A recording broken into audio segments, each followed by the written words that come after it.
ಕರ್ನಾಟಕ ರಾಜ್ಯದ ಹವಾಮಾನ ಮುನ್ಸೂಚನೆ.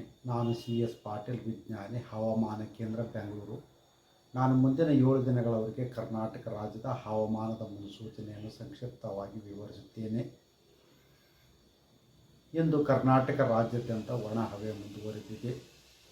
ಉತ್ತರ ಒಳನಾಡಿನ ಬಹುತೇಕ ಎಲ್ಲ ಜಿಲ್ಲೆಗಳಲ್ಲಿ ಕನಿಷ್ಠ ಉಷ್ಣಾಂಶ ಸುಮಾರು 10 ರಿಂದ 12 ಡಿಗ್ರಿ ಸೆಂಟಿಗ್ರೇಡ್ ದಾಖಲಾಗಿದ್ದು, ಕರ್ನಾಟಕದ ದಕ್ಷಿಣ ಒಳನಾಡಿನ ಜಿಲ್ಲೆಗಳಲ್ಲಿ ಕನಿಷ್ಠ ಉಷ್ಣಾಂಶ ಸುಮಾರು 12 ರಿಂದ 14 ಡಿಗ್ರಿ ಸೆಂಟಿಗ್ರೇಡ್ ದಾಖಲಾಗಿದೆ.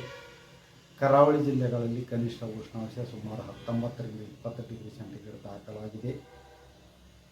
ಕರ್ನಾಟಕ ರಾಜ್ಯಾದ್ಯಂತ ಕೆಲವು ಕಡೆ ದಟ್ಟವಾದ ಮಂಜು ಬಿದ್ದ ವರದಿಯಾಗಿದೆ.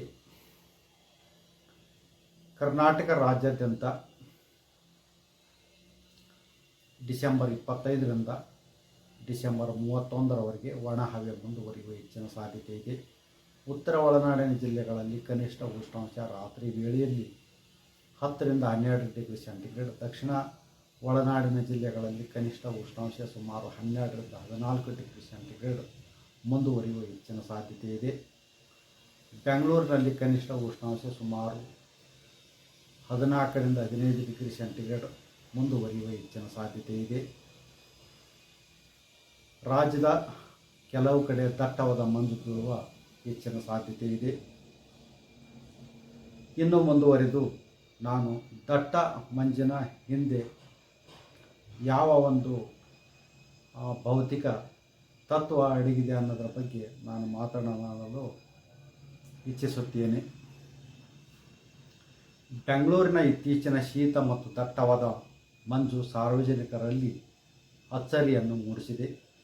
ಸಾಮಾನ್ಯವಾಗಿ ಉತ್ತರ ಭಾರತದ ಬಯಲು ಸೀಮೆಗೆ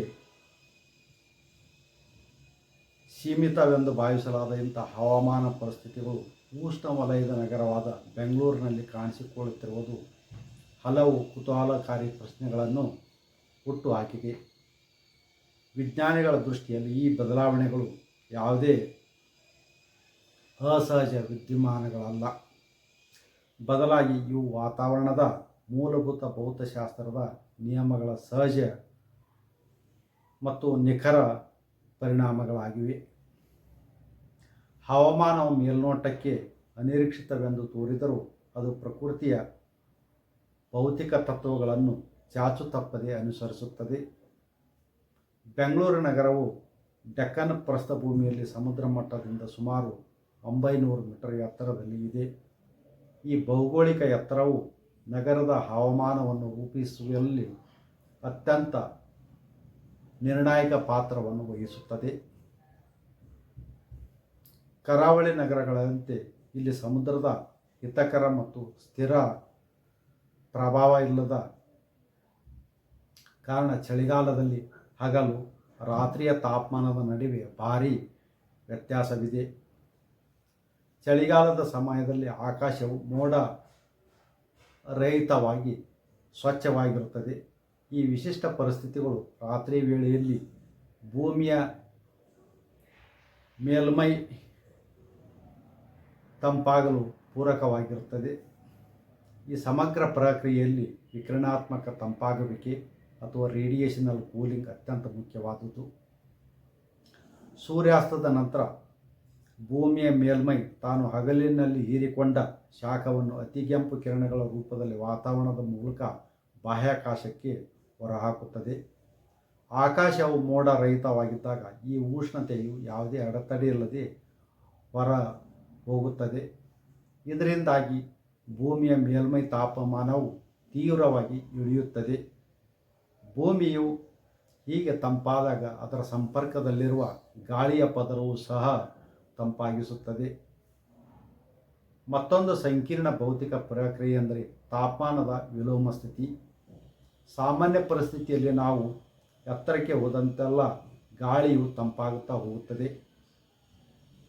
ಆದರೆ ಚಳಿಗಾಲದ ಶಾಂತ ರಾತ್ರಿಗಳಲ್ಲಿ ಭೂಮಿಯ ಮೇಲೆ ವಿಕಿರಣದ ಮೂಲಕ ಅತಿ ವೇಗವಾಗಿ ತಂಪಾಗುವುದರಿಂದ ಕೆಳಮಟ್ಟದಲ್ಲಿ ತಂಪಾದ ಭಾರವಾದ ಗಾಳಿ ಮತ್ತು ಅದರ ಮೇಲೆ ತುಲನಾತ್ಮಕವಾಗಿ ಬೆಚ್ಚಗಿನ ಹಗುರವಾದ ಗಾಳಿಯ ಪದರು ನಿರ್ಮಾಣವಾಗುತ್ತದೆ. ಈ ವಿಲೋಮ ಸ್ಥಿತಿಯು ಗಾಳಿಯ ಲಂಬ ಚಲನೆಯನ್ನು ಸಂಪೂರ್ಣವಾಗಿ ತಡೆಯುವ ಒಂದು ಅದೃಶ್ಯ ಮುಚ್ಚಳದಂತೆ ಕಾರ್ಯನಿರ್ವಹಿಸುತ್ತದೆ. ಇದರಿಂದಾಗಿ ಭೂಮಿಯ ಹತ್ತಿರದ ತಂಪಾದ ಗಾಳಿಯು ಮೇಲಕ್ಕೆ ಹೋಗಲಾರದೆ ನೀರಿನ ಹನಿಗಳು ಧೂಳಿನ ಕಣವನ್ನು ಬಂಧಿಸಿಟ್ಟು ಗಾತ್ರವನ್ನು ಹೆಚ್ಚಿಸುತ್ತದೆ.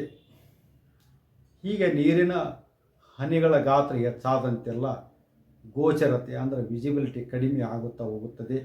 ಇದು ಒಂದು ಮಂಜು ಬೀಳುವ ಪ್ರಕ್ರಿಯೆ. ಸೂರ್ಯೋದಯವಾದಾಗ ಭೂಮಿ ಮತ್ತೆ ಬಿಸಿ ಆಗಿ ಮತ್ತೆ ಮಂಜು ಕರಗುತ್ತದೆ. ಧನ್ಯವಾದಗಳು.